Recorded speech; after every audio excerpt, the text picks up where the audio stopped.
এই এক বাটি আটা আর একটা পাকা আম দিয়ে যে এত সুন্দর রেসিপি বানানো যায়, একবার না খেলে বুঝতে পারবেন। একবার খাওয়ার পর মনে হবে আগে কেন জানতাম না, আগে কেন বানাইনি, এতদিন না খেয়ে থাকলাম। তাহলে দেখুন কিভাবে বানাচ্ছি। একবার বাড়িতে এইভাবে ম্যাঙ্গো পুরি বানিয়ে দেখবেন, বাচ্চারা তো চেয়ে চেয়ে খাবে।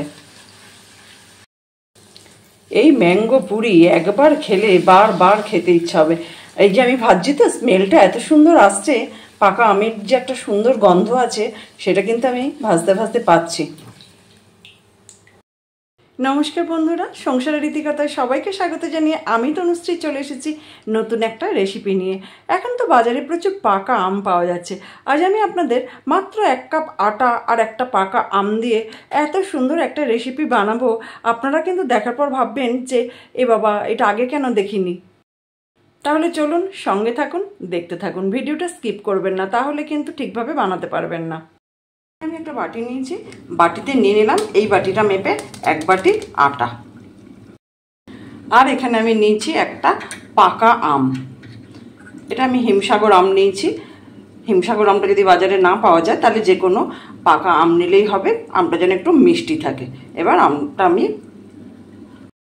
আমটা আমি প্রথমেই খোসা ছাড়িয়ে একটু পিস পিস করে কেটে নেব। আমটা কিন্তু পেকে গেছে, পাকা আম, গায়েগুলো কালো কালো মনে হচ্ছে, কিন্তু আমটা কিন্তু সেটা কোনো দোষ নেই, আমটা ভালোই আছে, পাকা আম। এটা আমি পিস পিস করে কেটে নেবো, কেটে আপনাদের দেখাচ্ছি। আমটা তো আমি খোসা ছাড়িয়ে নিয়েছি আর এরকম পিস পিস করে কেটেও নিয়েছি।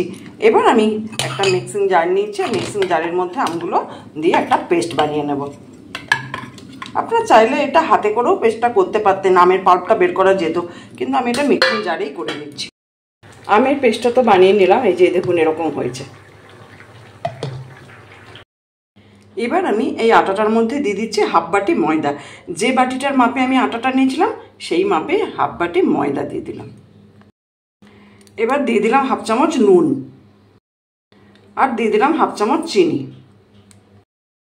এবার আমি শুকনো উপকরণগুলো ভালো করে মিশিয়ে নিচ্ছি, আটা ময়দাটা যাতে মিশে যায় সেই জন্য হাতে করে একটু এরকমভাবে মিশিয়ে নিলাম। এরপর আমি দিয়ে দিচ্ছি 2 চামচ তেল। আবারও ভালো করে তেলটা মিশিয়ে নেব, ময়ানটা যাতে ঠিক হয়।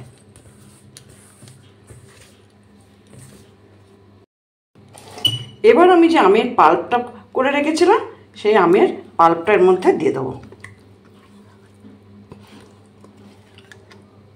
সব পাল্পটা দিয়ে দিলাম। এবার আমের পাল্পটা দিয়ে কিন্তু মাখবো, জল কিন্তু দিইনি এখন, এরকমভাবে ডোটা তৈরি করব।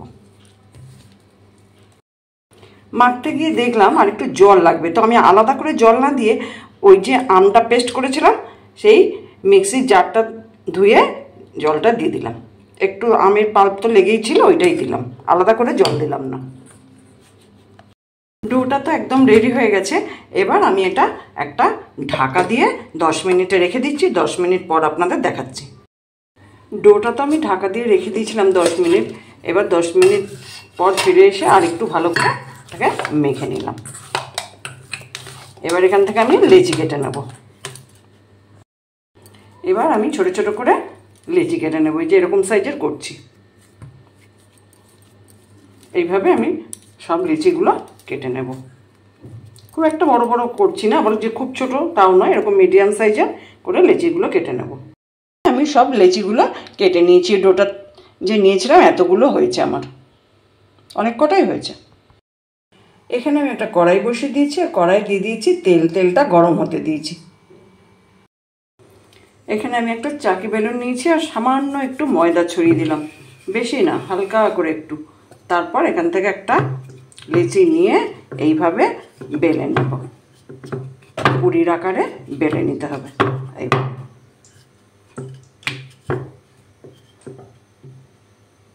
এইভাবে আমি বেলে নেব। আবার একটা নিলাম, একটু ময়দা ছড়িয়ে দিলাম আর এইভাবে বেলে নিচ্ছি। সবগুলো আমি একই রকম ভাবে বেলে নেব। এইভাবে গোল গোল করে বেলে নেব।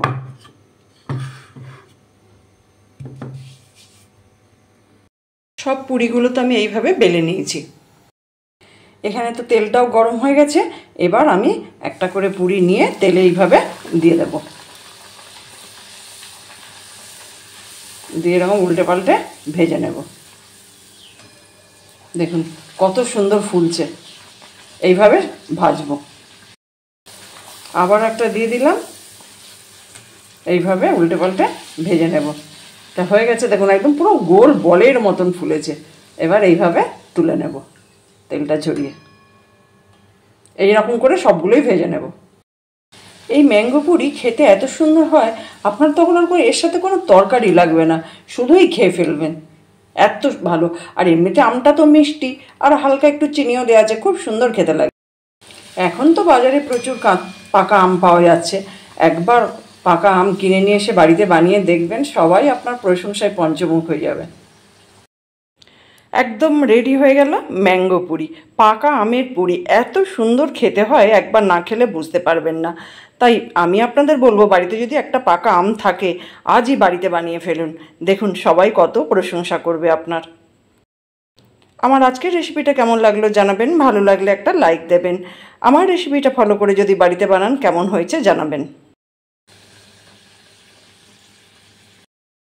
দেখলেন কত সুন্দর দেখতে লাগছে, আর এটা খেতে এত ভালো হয় যে ছোট বড় সবাই কিন্তু চেটপুটে খাবে, আর আপনার প্রশংসা করবে, বারবার অনুরোধ করবে বানানোর জন্য। তাই আমি আপনাদের বলবো, ফ্রিজে যদি একটা পাকা আম থাকে, একবার অন্তত বানিয়ে দেখুন। বাজার থেকে কিনে আনতে যেতে হবে না, বাড়িতে তো থাকেই, সেটা দিয়ে একবার অল্প একটু হলেও বানিয়ে দেখুন, ভীষণ ভালো। আর পাকা আমের এই স্মেলটা আসছে একদম, মানে স্মেলটাতেই তো মনে হচ্ছে কখন খাবো কখন খাবো। আপনারা যারা এখনও আমার চ্যানেলটা সাবস্ক্রাইব করেননি, তাদের অনুরোধ করব আমার চ্যানেলটা সাবস্ক্রাইব করে নেবার জন্য। আর অলরেডি যারা সাবস্ক্রাইব করেছেন, আমার সঙ্গে আছেন, পাশে আছেন, তাদের তো অসংখ্য ধন্যবাদ। এইভাবে আমার সঙ্গে থাকুন, পাশে থাকুন, সবাই ভালো থাকুন, সুস্থ থাকুন। দেখা হবে অন্য কোনো দিন অন্য কোনো রেসিপি নিয়ে। ভালো থাকবেন সবাই।